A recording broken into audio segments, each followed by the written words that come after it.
अरां ओनसोलनि मोनसे गोजाम गामि धुपगुरि गामि। बे धुपगुरि गामिया मोनसे समाव बोलि बाथौ फुजियोमोन आरो बे बोलि बाथौखौ गारनानै बिथांमोना संस्कार फोसाबनाय बाथौ धोरोम बिथांमोना आजावदोंमोन। बे धोरोम आजावनायनिफ्राय दिनै बिथांमोना 25 बोसोर जाबाय सिलभार जुबली रुफाथि मायथाइ फालिदों। बे रुफाथि मायथाइ फालिनाय दिनै गेवलां मेल। बे गेवलां मेलाव फैनानै खोब गोजोननाय मोन्दों। गामिनि गासैबो रायजो राजाफोरा लैहोर लैहोर फैनानै धोरोमनि सोमोन्दै सावरायनाय बे हाबाफारियाव बाहागो लादों।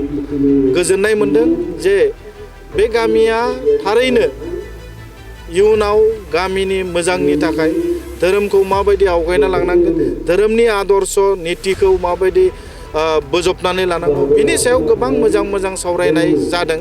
बे सावरायनायाव थारैनो जोंनि जाखांफुनाय फैबाय थानाय इयुन जोलैया धोरोमनि जिथु नीति आरो आदर्श बेखौ बोजबनानै लागोन आंहा आफा इसोर बोराइ बाथौनि सायाव मोनसे फोथायनाय दङ आरो आङो इसोरनिसिम बेखौनो आरज गाबगोन जाहाथे फैबाय थानाय समाव बे ओनसोलनि समाजखौ सिबिनाय, हारिखौ दैदेननाय, रायजोखौ दैदेननाय बेबायदि गोबां व्यक्ति बे ओनसोलाव जोनोम जागोन, सृष्टि जागोन।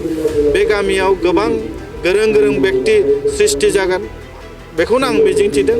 गतिके आङो जोबनायाव बे गामिनि सिलभार जुबलिनि गासैनिबो आंनि गोसो गोरबोनि हामग्लायनाय आरो सिबिनायखौ जासिहरो। Thank you.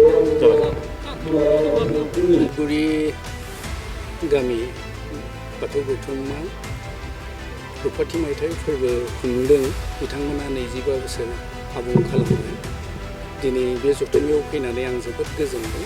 मानो होनोब्ला बिथांमोना जोबोद डिसिप्लिननि गेजेरजों हाबाफारि लानानै सानबा हाबाफारि लादोंमोन। नै दिनै जोबथा गेवलां मेल आरो गेवलां मेलाव आंबो बाहागो लानानै जोबोद गोजोननाय मोनदों। दिनै गोदोनि आरो दानि सिबिनायखौ गोदोनि सिबिनाय खान्थि आरो दानि सिबिनाय खान्थियाव जोङो गोबां फाराग नुनो मोनो।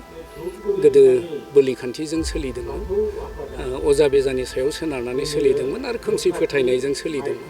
खिन्थु फोसाबनाय बाथौ, बे बाथौनि गेजेरजों जोंनियाव खोमसि फोथायनायाबो गैला, बोलि खान्थिनायाबो गैला।